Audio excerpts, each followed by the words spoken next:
Hey, selamat datang kembali dalam kelas pembelajar sejarah Indonesia. Masih bersama dengan Pak Ruben yang akan mengajak kamu untuk mempelajari berbagai peristiwa penting dalam sejarah bangsa Indonesia.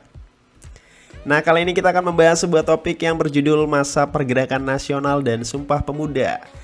Dan topik ini penting sekali buat kalian karena akan sangat relevan dengan identitas kalian yang saat ini bisa dianggap sebagai orang muda Indonesia. Oleh karena itu, silakan pelajari dengan baik, simak dengan baik, dan semoga bisa mengambil inspirasi dari topik kita kali ini. Nah, seperti biasa sebelum kita lanjut, ini adalah kompetensi dasar dan juga tujuan pembelajaran dari topik ini. Kita bisa lihat ada KD 3.6, yakni menganalisis dampak politik, budaya, sosial, ekonomi, dan pendidikan pada masa penjajahan bangsa Eropa, lalu lahirnya pergerakan nasional dan peristiwa Sumpah Pemuda.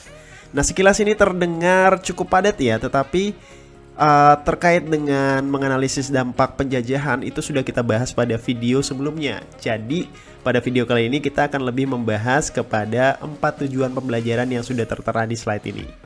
Nah, secara garis besar, hal-hal yang akan kita pelajari pada video kali ini adalah satu, mengenai pengertian masa pergerakan nasional Indonesia.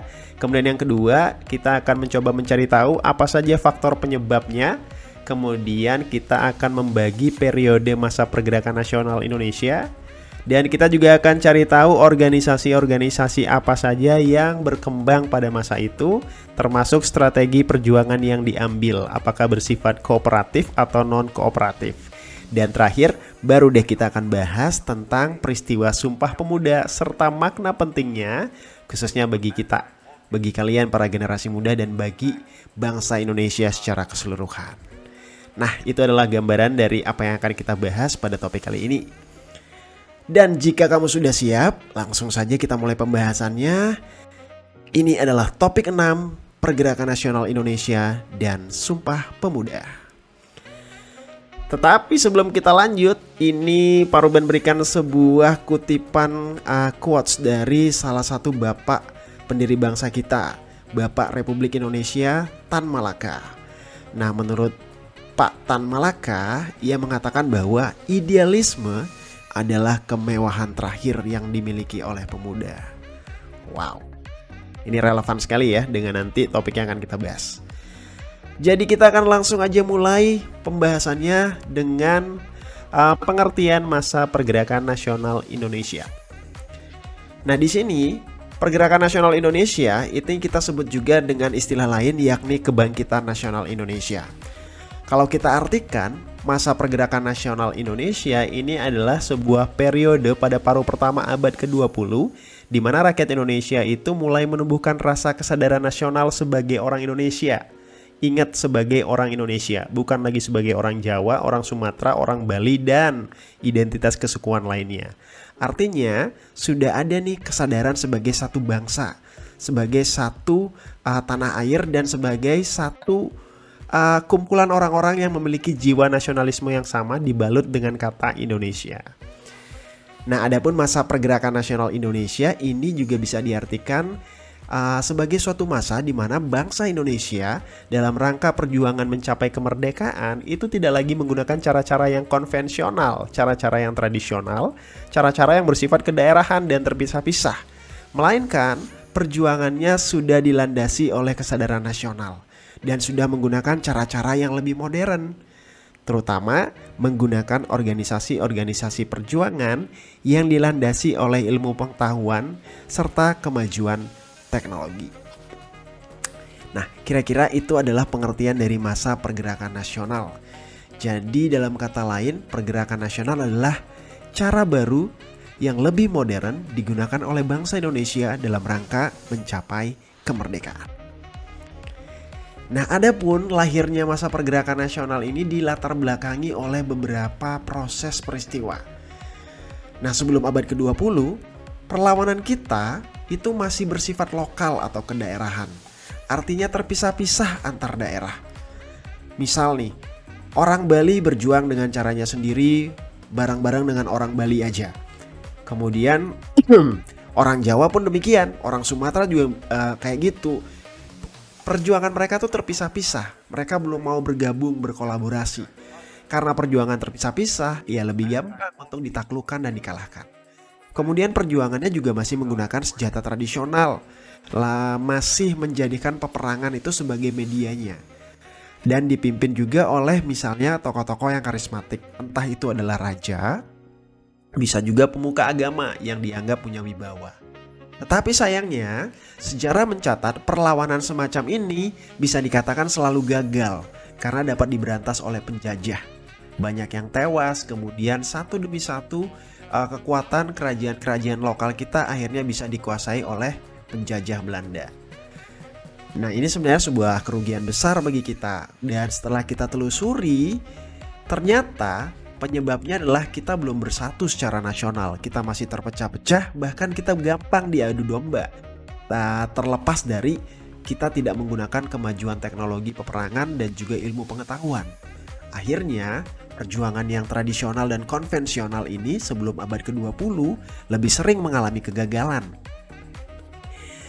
Nah, selanjutnya ya, masa perjuangan fisik itu kemudian berakhir ditandai dengan kalahnya kerajaan Aceh pada tahun 1904 sebagai kerajaan lokal terakhir yang bisa dikuasai atau dikalahkan oleh Belanda. Lalu perjuangan fisik ini perlahan beralih ke masa perjuangan yang lebih modern lewat pembentukan organisasi pergerakan nasional. Dan ini tidak lain dan tidak bukan adalah dampak dari pelaksanaan kebijakan Belanda yang namanya politik etis. Nah, secara nggak langsung, politik etis lewat perbaikan dalam bidang pendidikan ini kemudian melahirkan tokoh-tokoh intelektual atau terpelajar pribumi Indonesia yang kemudian memiliki kesadaran untuk menggagas perjuangan pergerakan nasional.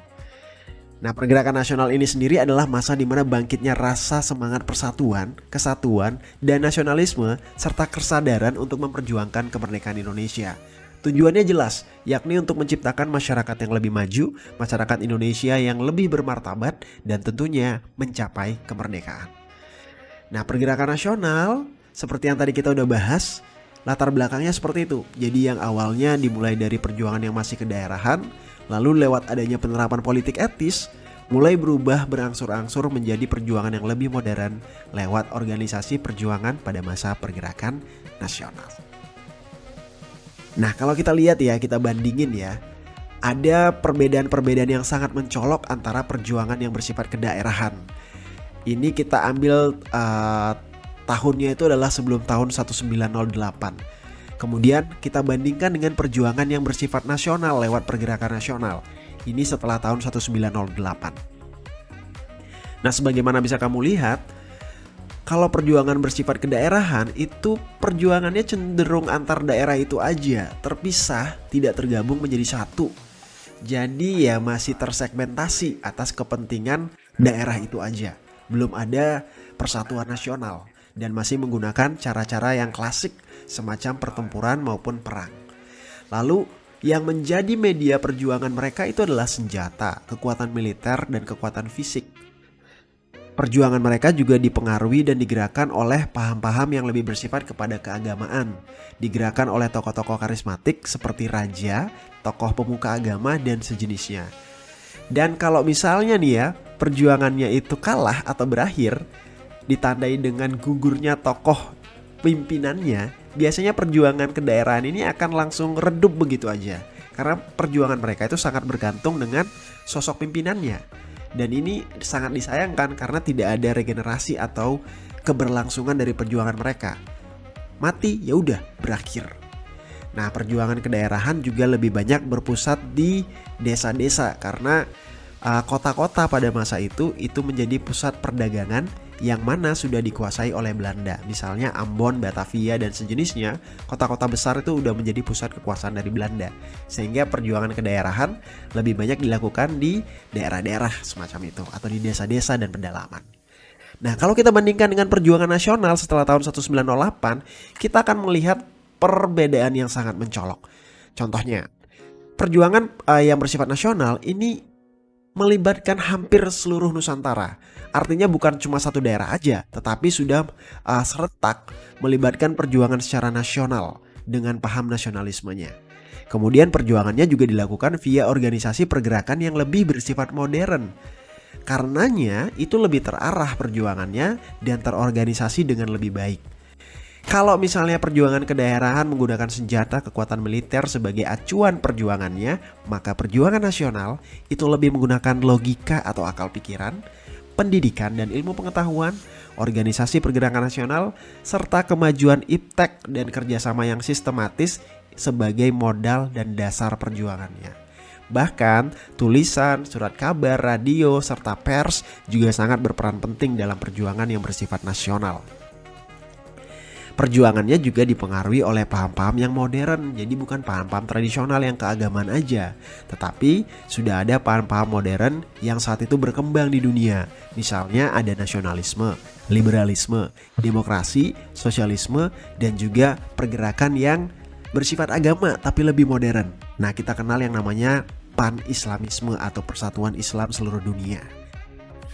Yang lebih lanjut lagi ya, ciri khas dari perjuangan yang bersifat nasional itu dipelopori oleh kaum terpelajar. Mereka para intelektual yang lahir akibat dari penerapan politik etis perbaikan dalam bidang pendidikan.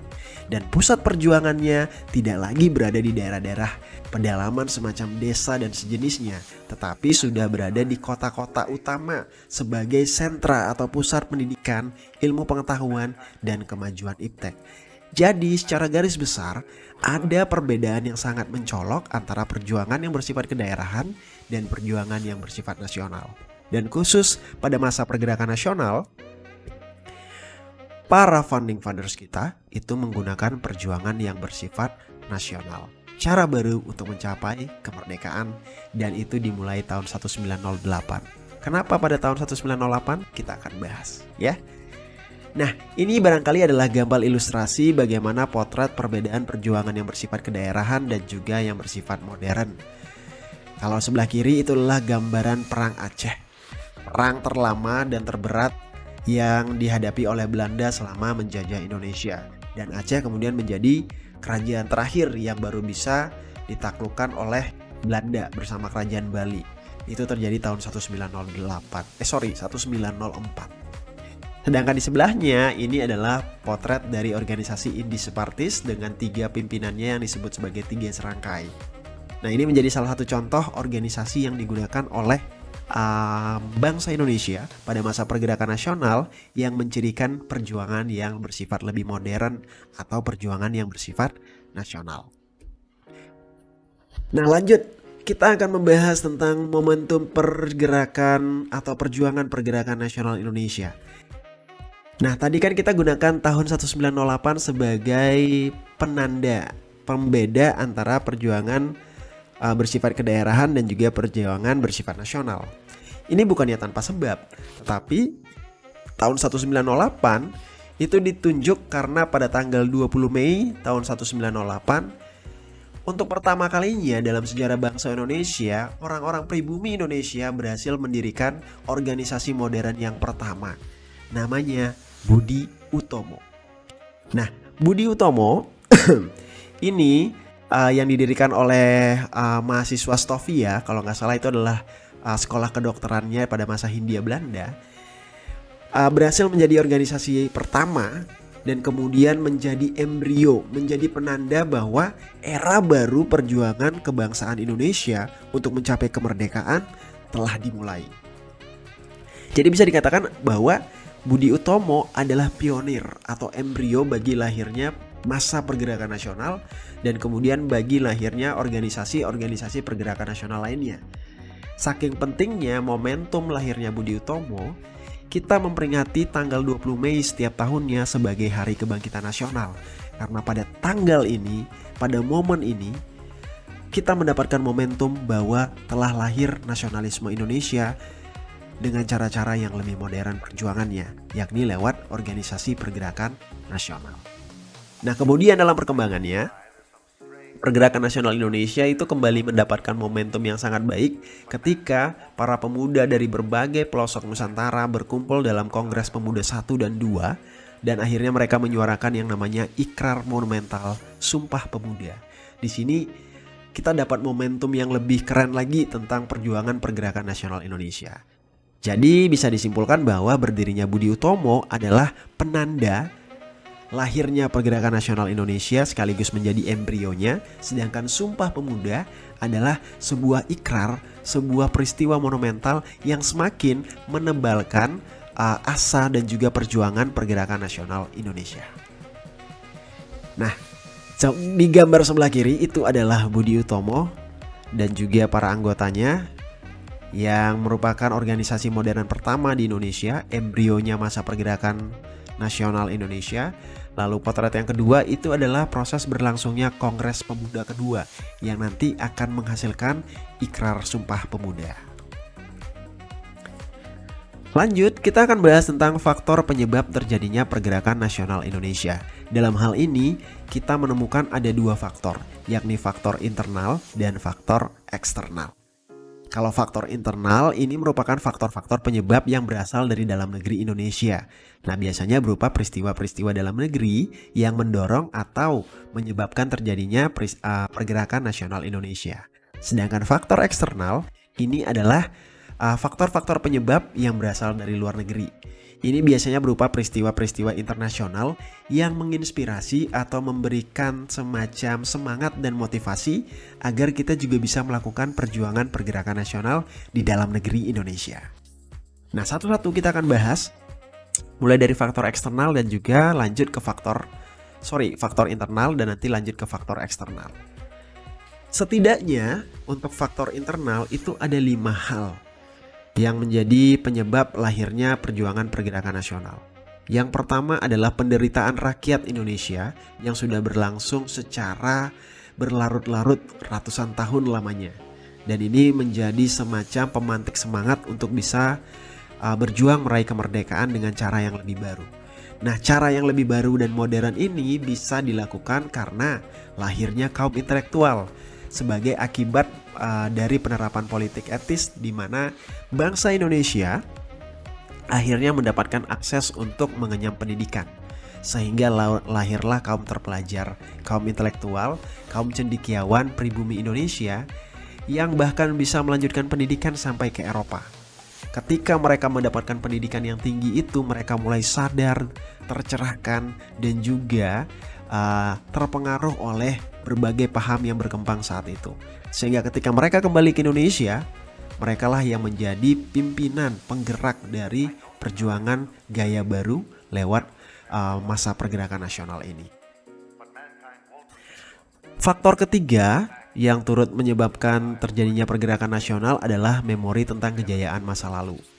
Jadi di masa lalu kita pernah, Nusantara itu pernah mengalami kemajuan yang luar biasa, bahkan disegani sampai ke pelosok luar negeri lewat keberadaan kerajaan Majapahit dan Sriwijaya. Nah, memori akan kejayaan masa lalu inilah yang turut mengilhami perjuangan bangsa Indonesia untuk berjuang lagi nih dengan cara yang baru supaya kita bisa mencapai kemerdekaan. Nah, syukurnya dengan lahirnya kaum intelektual itu lama-lama semakin sering dan semakin muncul, semakin kuat kesadaran nasional yang dimiliki oleh bangsa Indonesia. Sebab kaum intelektual ini berhasil membangunkan semangat dan juga ide-ide nasionalisme lewat propaganda-propaganda yang mereka lakukan. Entah itu lewat menulis, mendirikan surat kabar, memberikan pengajaran, dan mendirikan organisasi-organisasi pergerakan nasional. Proses ini kemudian menjadikan kesadaran nasional bangsa kita semakin tinggi dan semakin tebal, sehingga nanti semakin semangat untuk mencapai kemerdekaan Indonesia. Terbentuknya kesadaran nasional dalam hal ini tidak bisa kita lepaskan dari kemajuan iptek dan juga pers. Karena lewat iptek dan juga pers, lewat penulisan surat kabar, kemudian teknologi informasi lewat radio, transportasi yang lebih maju, ini efeknya ide-ide perjuangan dan juga wawasan kebangsaan serta nasionalisme itu bisa disebarkan secara lebih luas dan bisa diakses secara luas oleh masyarakat Nusantara dimanapun mereka berada.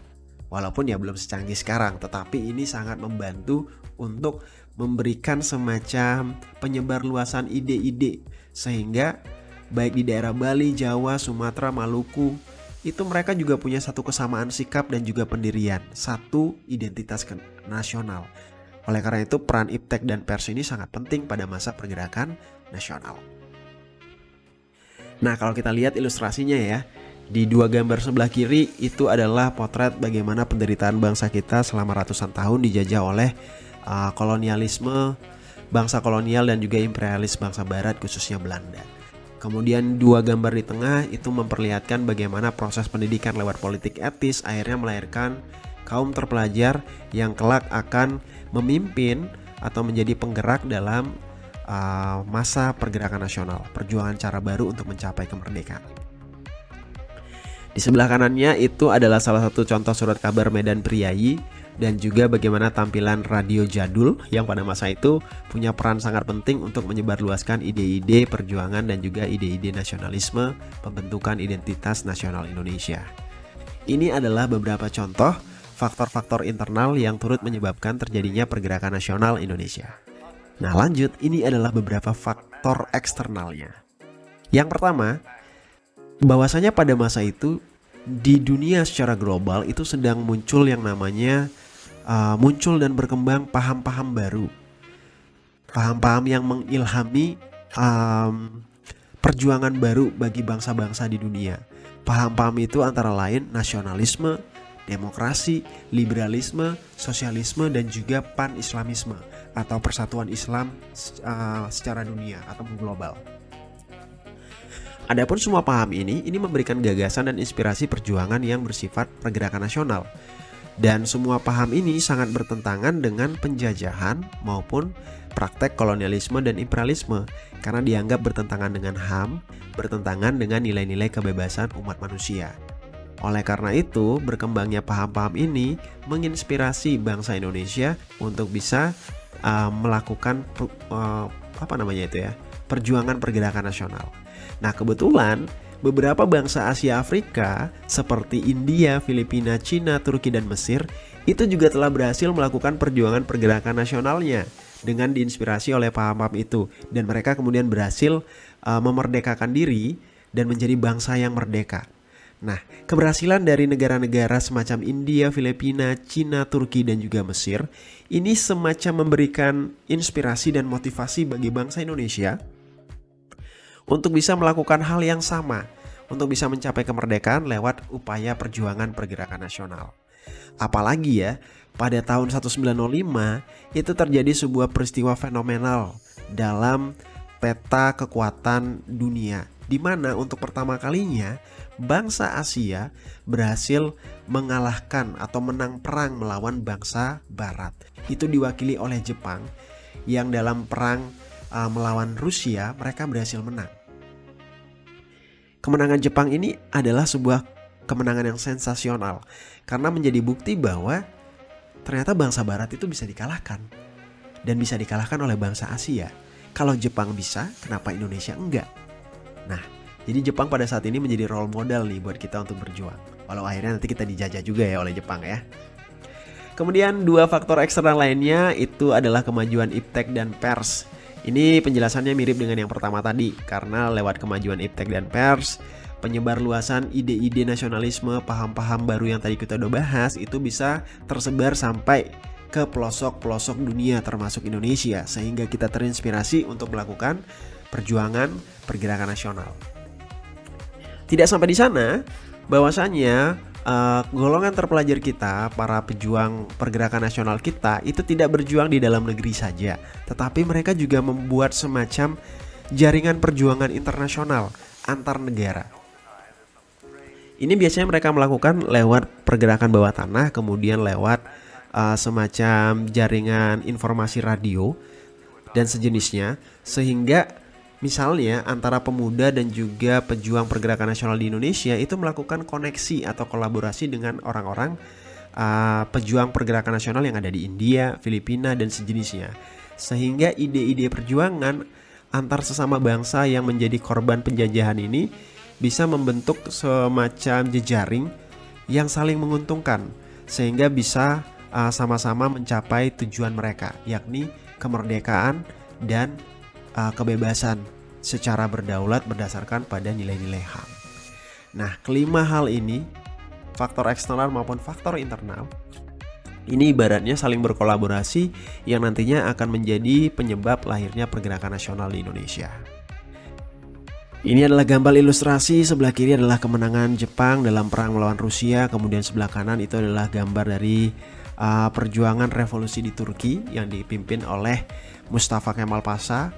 Hal yang sama juga terjadi di Cina dipimpin oleh Dr. Sun Yat-sen, kemudian terjadi juga di India dipimpin oleh Mahatma Gandhi, kemudian ada juga di Mesir, dan beberapa daerah lainnya seperti Filipina kalau nggak salah waktu itu dipimpin oleh Dr. Rizal ya kalau nggak salah ya. Nah, nanti kita akan melihat bahwa baik faktor eksternal maupun internal ini memberikan pengaruh yang cukup besar sehingga Indonesia juga akhirnya melakukan upaya pergerakan nasional. Nah, sampai di situ ya, semoga bisa dipahami dan kita lanjut dulu. Kali ini kita akan membahas tentang periode masa pergerakan nasional Indonesia. Ini ibaratnya adalah periodisasinya. Kalau bisa dikatakan masa pergerakan nasional Indonesia itu berlangsung dari tahun 1908 sampai dengan 1945. Puncaknya adalah proklamasi kemerdekaan. Nah, selama kurun waktu itu, kalau 1908 sampai dengan 1945 berarti 37 tahun ya. Iya, 37 tahun. Selama 37 tahun itu kita bisa membagi periode masa pergerakan nasional Indonesia menjadi 4 periode. Yang pertama disebut sebagai periode awal. Jadi pada masa ini perjuangan kita ini masih baru dimulai. Masih merupakan perjuangan awal. Embrio bagi perjuangan pergerakan nasional, ditandai dengan berdirinya Budi Utomo, kemudian Sarekat Dagang Islam, Sarekat Islam, dan Muhammadiyah. Adapun organisasi-organisasi ini tujuannya itu masih lebih kepada memperbaiki situasi sosial dan budaya termasuk ekonomi dan kesejahteraan bangsa Indonesia. Belum ada yang membahas sampai ke isu-isu kemerdekaan Indonesia. Karena ini mungkin periode awal, periode baru berdiri gitu. Kemudian yang kedua itu namanya periode nasionalisme politik. Jadi pada periode ini gerakan nasionalisme di Indonesia itu mulai menyinggung bidang politik dan mulai membahas kemerdekaan Indonesia. Salah satu organisasi pelopor dalam periode ini adalah Indische Partis, yang bisa dikatakan sebagai partai politik pertama di Indonesia dengan pimpinannya 3 serangkai itu. Yang bahkan jelas-jelas tujuannya adalah kalau bisa ya Indonesia merdeka gitu, kemerdekaan bagi Hindia. Lanjut, ketika organisasi-organisasi pergerakan nasional sudah mulai melebarkan sayapnya dalam bidang politik dan sudah mulai membicarakan kemerdekaan, nah kita masuk kepada periode yang ketiga, namanya periode radikal.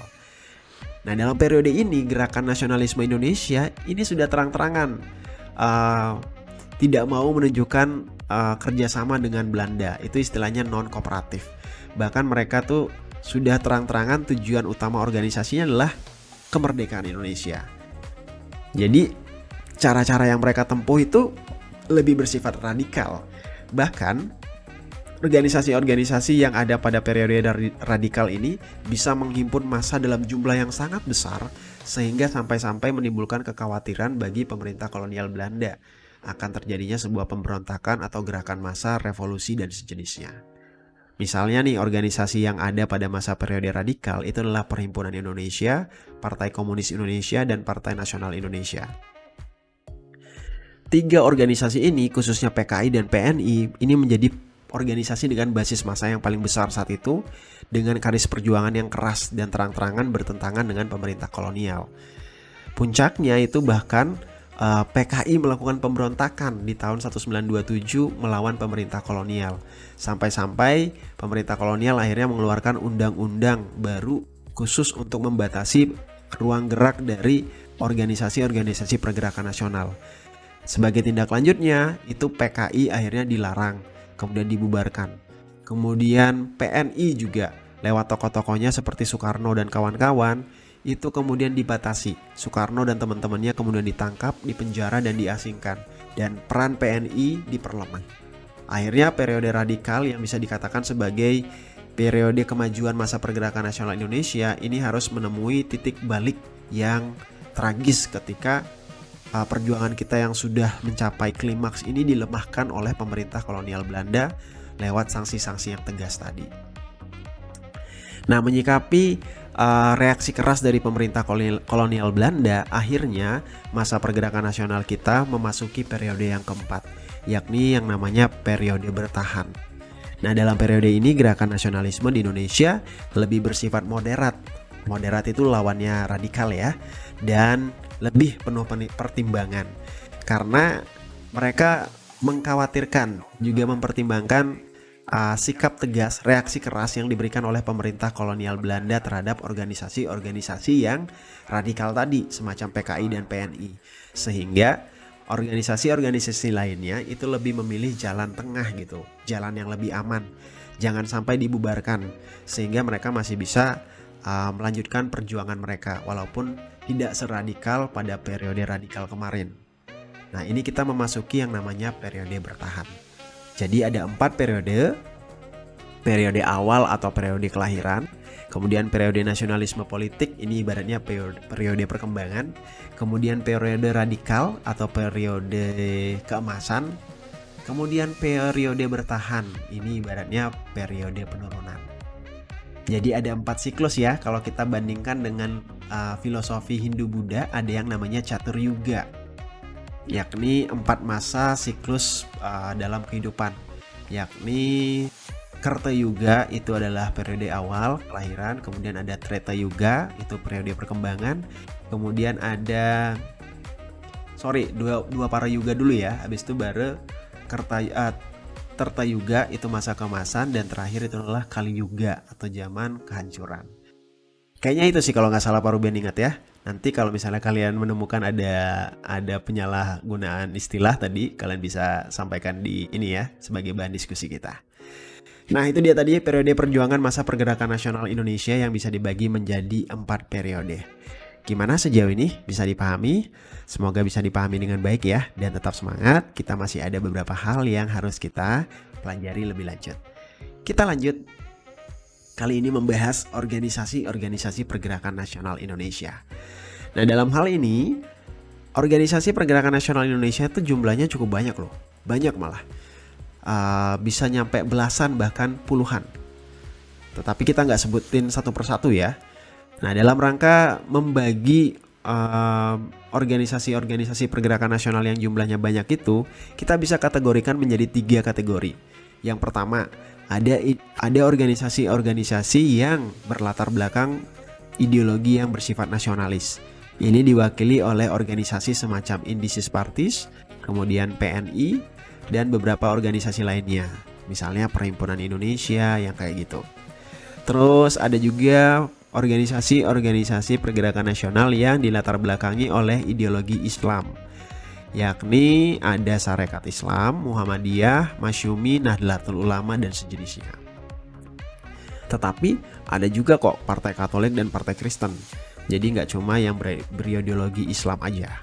Terus ada juga organisasi pergerakan nasional yang dilatar belakangi dengan ideologi sosialis komunis. Nah, ini jelas-jelas diwakili oleh Partai Komunis Indonesia. Kemudian ideologi sosialis itu bisa kita lihat dalam rupa Partai Sosialis Indonesia atau PSI.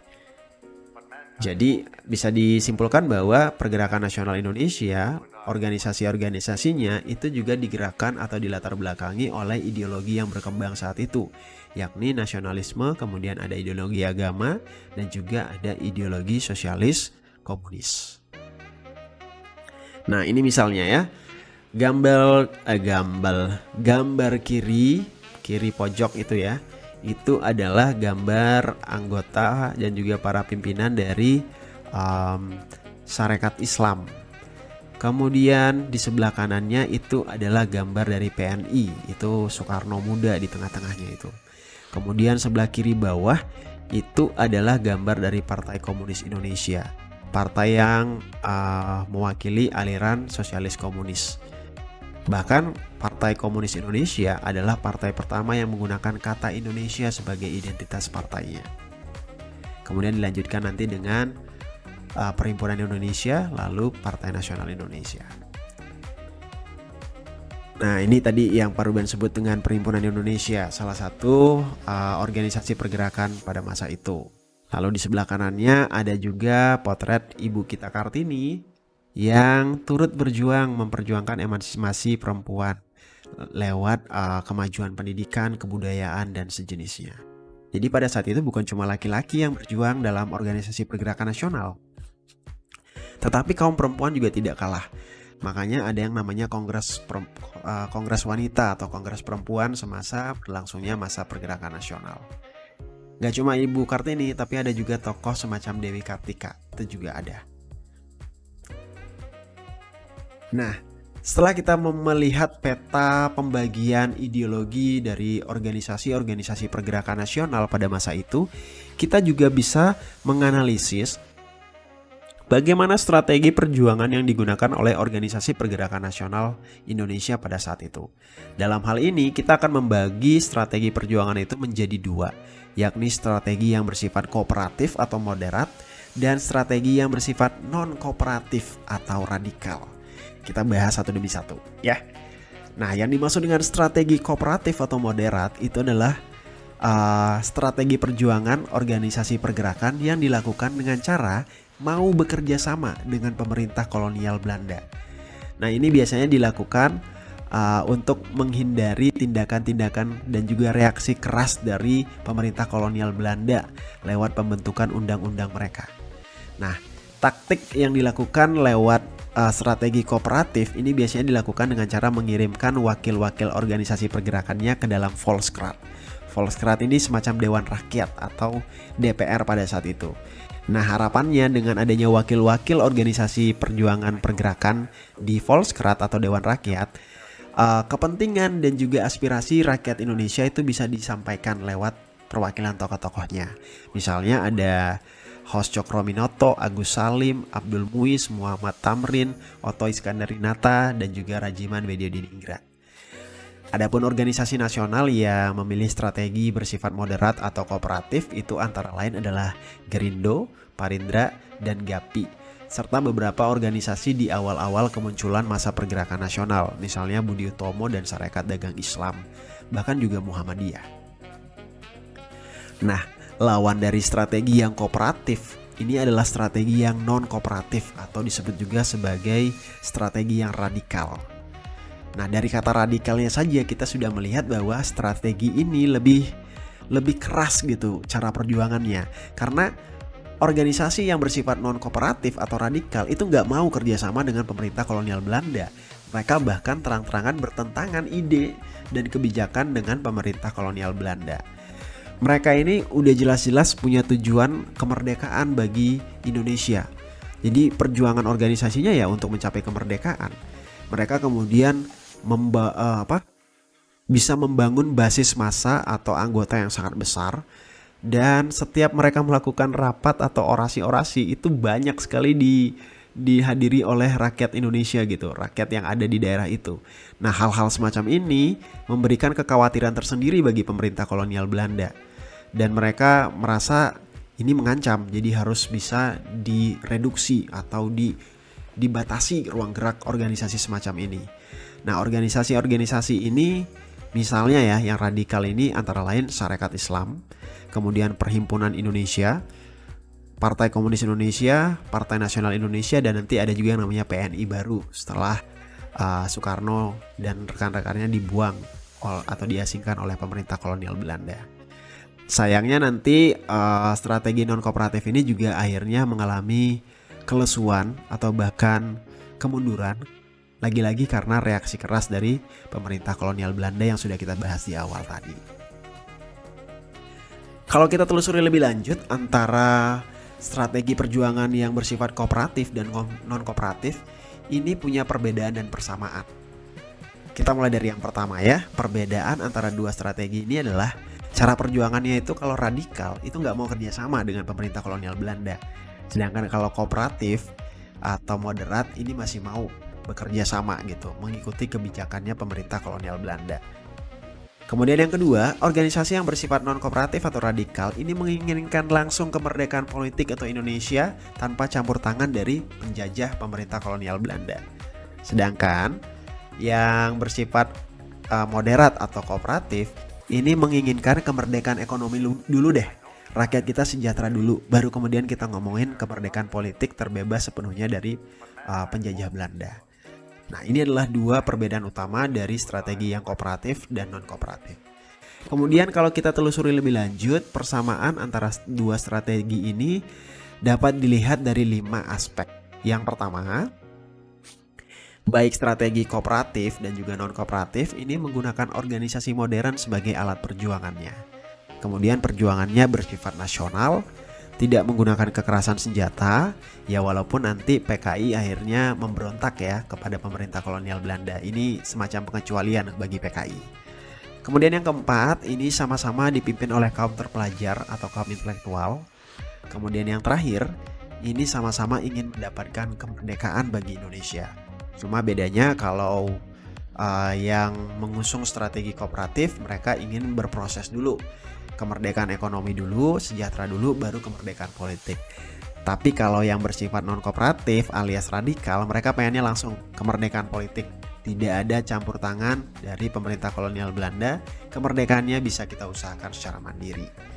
Nah itu dia tadi perbedaan dan persamaan antara strategi perjuangan organisasi pergerakan nasional yang bersifat kooperatif atau moderat dan juga non-kooperatif atau radikal.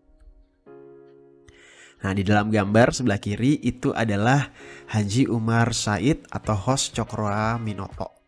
Ini adalah tokoh penting dalam sejarah pergerakan kita karena ia dianggap sebagai guru bangsa. Ini adalah gurunya para founding fathers kita. Soekarno adalah murid dari Hos Cokroaminoto. Begitu pula dengan beberapa tokoh yang lain. Misalnya Semaun Darsono, kemudian yang jadi pemimpin PKI nanti ya. Kemudian ada juga Kartosuwiryo dan masih banyak lagi. Sedangkan di sisi sebelah kanan itu adalah 3 serangkai. Mulai dari kiri adalah Suwardi Suyaningrat alias Ki Hajar Dewantara, kemudian Dr. Cipto Mangunkusumo dan Douwes Dekker, peranakan atau keturunan Belanda yang juga mempunyai simpati besar sehingga ketiganya bergabung dalam organisasi Indische Party, partai politik pertama di Indonesia. Yang bisa dikatakan Indische Party ini adalah pelopornya gerakan radikalisme, perjuangan radikal di Indonesia. Tapi bukan radikalisme yang negatif ya, karena radikalisme yang mereka usung itu adalah untuk kepentingan kemajuan dan kemerdekaan Indonesia. Nah, di sini kita bisa lihat Soekarno di gambar sebelah kiri ya. Yang berdiri di tengah ini sedang berada di depan Pengadilan Bandung pada saat itu, sedang membacakan pleidoinya atau pidato pembelaannya yang berjudul Indonesia Menggugat. Ini ia ditahan karena dianggap memimpin PNI melakukan kegiatan huru-hara. Tadi kan kita udah bahas tuh bahwa PNI ini salah satu organisasi yang punya basis massa yang paling besar dan bersifat radikal, sehingga mencemaskan pemerintah kolonial. Akhirnya Soekarno sebagai pimpinannya dan juga pimpinan yang lainnya ditangkap dan dipenjara, bahkan nanti diasingkan ke daerah-daerah terpencil. Kemudian sebelah kanan ini adalah sosok Tan Malaka, Bapak Republik Indonesia, salah satu dari 4 founding fathers utama bangsa kita, yakni Soekarno, Hatta, Sultan Syahrir, dan juga Tan Malaka. Tan Malaka ini adalah sosok yang legendaris karena ia adalah orang pertama yang memberikan konsep republik bagi negara kita. Bahkan tulisan-tulisannya, konsep perjuangan revolusinya itu menjadi pegangan bagi tokoh-tokoh semacam Soekarno, Hatta, dan lain-lain.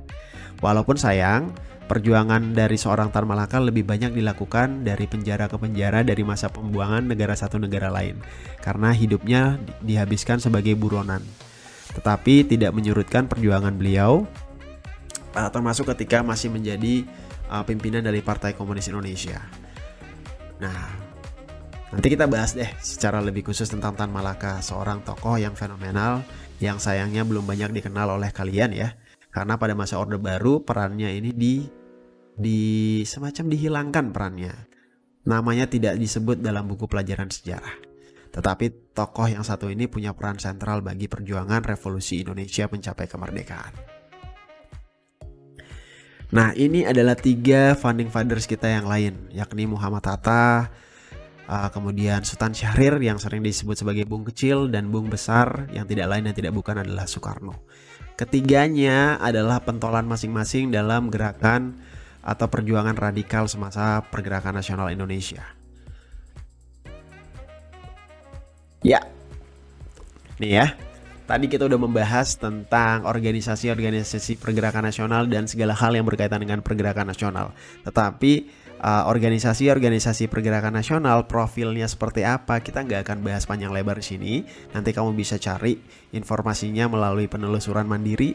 Silakan eksplorasi diri kamu, karena pembahasan kita memang nggak sampai ke sana, nggak sampai membahas satu demi satu. Kecuali kalau misalnya kita membahas kurikulum SMA, barangkali ada pembahasan khusus tentang organisasi-organisasi itu. Tetapi di SMK kita bahas secara garis besarnya saja. Nah, sekarang kita akan membahas topik lebih lanjut itu tentang Sumpah Pemuda. Jadi salah satu peristiwa super penting dalam sejarah bangsa kita, khususnya dalam sejarah pergerakan nasional. Kenapa sangat penting? Karena Sumpah Pemuda bisa dikatakan sebagai salah satu momentum, bahkan salah satu peristiwa monumental di mana identitas nasional Indonesia itu diikrarkan secara secara sakral, kemudian secara monumental pada tanggal 28 Oktober 1928 di Jakarta. Sumpah Pemuda ini adalah sebuah ikrar atau sebuah penyampaian tekad bersama dari perwakilan pemuda seluruh Indonesia yang pada saat itu melakukan Kongres Pemuda 2 hari, tanggal 27 dan 28 Oktober 1928. Kongres pertama itu berlangsung tanggal 27 dan kongres kedua berlangsung tanggal 28. Nah, di Kongres Pemuda kedua inilah akhirnya lahir ikrar Sumpah Pemuda ini. Lewat yang mana naskahnya itu dirumuskan oleh tokoh yang kita kenal sebagai Muhammad Yamin. Nah, Muhammad Yamin ini kemudian mengusulkan kayaknya boleh deh kalau kita buat sebuah ikrar yang menyatakan semacam proklamasi identitas nasional kita. Akhirnya dia rumuskanlah 3 isi dari Sumpah Pemuda yang nanti akan kita bahas ya. Nah, adapun Sumpah Pemuda ini, fakta unik lainnya adalah pada saat Kongres Pemuda kedua ini mereka nggak sebut 3 ikrar ini sebagai Sumpah Pemuda. Belum ada idenya, bahkan Muhammad Yamin pun nggak memberikan nama demikian. Tetapi nama Sumpah Pemuda ini kemudian diberikan setelahnya, dipikirkan kemudian. Jadi nggak langsung pada tanggal 28 ini namanya Sumpah Pemuda. Ternyata enggak ya, gitu. Nah, ini adalah potret gambaran dari Kongres Pemuda pertama dan kedua, di mana pemuda dari berbagai daerah di Indonesia yang waktu itu banyak dikenal dengan istilah Jong Java, Jong Ambon, Jong Bali, Jong Madura dan sejenisnya, Jong Celebes dan masih banyak lagi. Mereka kemudian berkumpul melakukan kongres, dan ketika Kongres Pemuda kedua berlangsung, lahirlah Ikrar Sumpah Pemuda.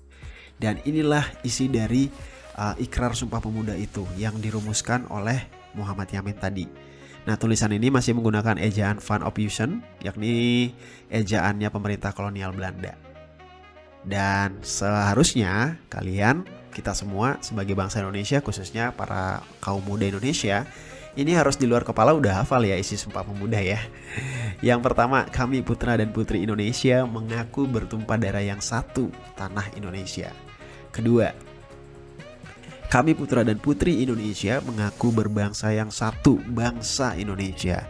Dan ketiga, kami putra dan putri Indonesia menjunjung bahasa persatuan, bahasa Indonesia. Itu tuh isi Sumpah Pemuda.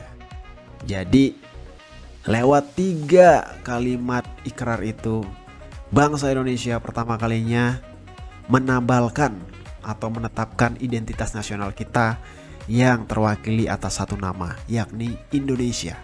Tanah air yang satu, tumpah darah satu, Indonesia. Bangsa yang satu, Indonesia. Bahasa yang satu, Indonesia.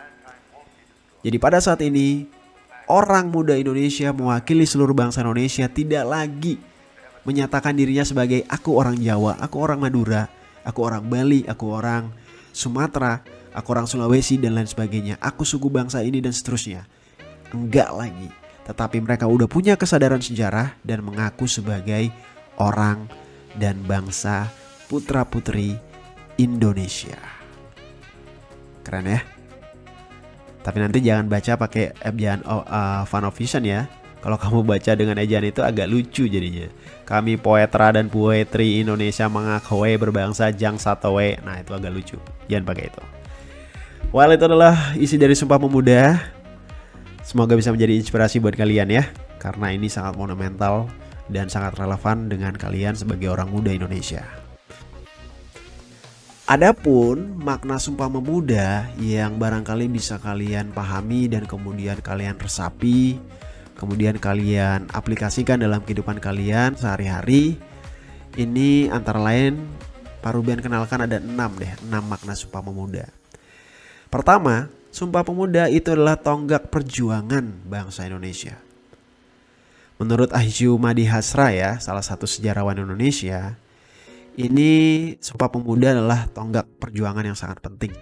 Yang kalau nggak ada Sumpah Pemuda, barangkali Indonesia belum tentu ada. Yang kedua, menurut Gun-Gun Herianto, ini menyatakan bahwa Sumpah Pemuda adalah ikrar yang monumental. Karena untuk pertama kalinya Indonesia tuh mengakui atau menabalkan kesadaran nasionalnya. Terus menurut gurumu ya, menurut Pak Ruben, Sumpah Pemuda ini adalah fondasi kebangsaan kita. Karena ini menjadi sebuah momen sakral yang menjadi fondasi bagi persatuan dan kesatuan bangsa kita. Karena disinilah pertama kalinya embrio itu dimunculkan dan diresmikan melalui sebuah ikrar yang menabalkan identitas nasional kita. Terus Sumpah Pemuda juga bermakna bahwa ini adalah bukti persatuan Indonesia. Sebuah bukti bahwa walaupun Nusantara yang terdiri dari beragam suku bangsa, ratusan bahkan, bahasa dan budaya, toh akhirnya bisa bersatu. Dan ikrar Sumpah Pemuda adalah bukti nyata pertamanya. Sehingga nanti semboyan Bhinneka Tunggal Ika itu bukan isapan jempol semata. Harusnya sampai hari ini kita pun harusnya seperti itu ya. Jangan sampai terpecah belah lagi. Nah, lebih lanjut, Sri Sudarmiatuh itu kemudian menyampaikan bahwa sebenarnya ikrar Sumpah Pemuda juga punya banyak makna dan nilai positif. Karena lewat peristiwa Sumpah Pemuda itu terkandung nilai-nilai semacam patriotisme, nasionalisme, gotong royong, musyawarah untuk mufakat, cinta tanah air, kekeluargaan, persatuan dan kesatuan, kerukunan, kerjasama, cinta, damai, serta tanggung jawab. Dan hebatnya lagi semua itu diwakilkan oleh golongan muda. Kaumnya kalian lah yang masih muda, kita yang masih muda. Dan harusnya lagi orang muda zaman sekarang juga harus mencerminkan sikap-sikap semacam itu. Jangan sampai enggak. Karena kalau sampai enggak berarti kita mengalami degradasi. Harusnya terus upgrade dan progres. Semangat ya. Dan yang paling penting, makna Sumpah Pemuda itu bisa menjadi inspirasi bagi generasi muda saat ini, bagi kita semua, agar kita juga bisa memberikan sumbangsih yang baik sesuai dengan peran kita masing-masing, sesuai dengan status kita masing-masing, yang mana kita bisa melakukan itu dengan cara terbaik untuk nusa dan bangsa kita, Indonesia. Kamu pasti bisa. Well, itu dia tadi pemaparan tentang topik ke-6, yakni tentang masa pergerakan nasional Indonesia dan juga peristiwa Sumpah Pemuda. Semoga apa yang sudah kita bahas memberikan kamu gambaran, wawasan, dan semoga ada inspirasi yang bisa kamu petik. Lebih kurangnya, materi yang disampaikan bila ada hal-hal yang masih kurang jelas dan kurang paham, atau masih ada yang kurang, kita bisa jadikan sebagai topik bahasan lebih lanjut lewat proses diskusi. Silakan ketik di kolom komentar atau bisa hubungi Pak Ruben secara personal, kita bahas bareng-bareng. Dan sekali lagi terima kasih sudah ikut serta menyimak video pemaparan ini, yang sekali lagi barangkali videonya panjang ya. Karena emang ini kita jadikan sebagai satu. Semoga nanti Pak Ruben bisa bikin video yang terpisah-pisah gitu topiknya, sehingga ya paling 5-10-15 menit lah. Tapi kali ini semoga video yang berdurasi panjang ini tidak memberikan maksudnya memberikan kamu manfaat juga, dan kamu bisa petik itu untuk menjadi lebih baik lagi. Dan sebagai penutup, Pak Ruben sampaikan terima kasih sekali lagi. Semoga bermanfaat buat kalian dan tetap semangat pelajari sejarah. Sampai ketemu pada video pembelajaran berikutnya. Thank you.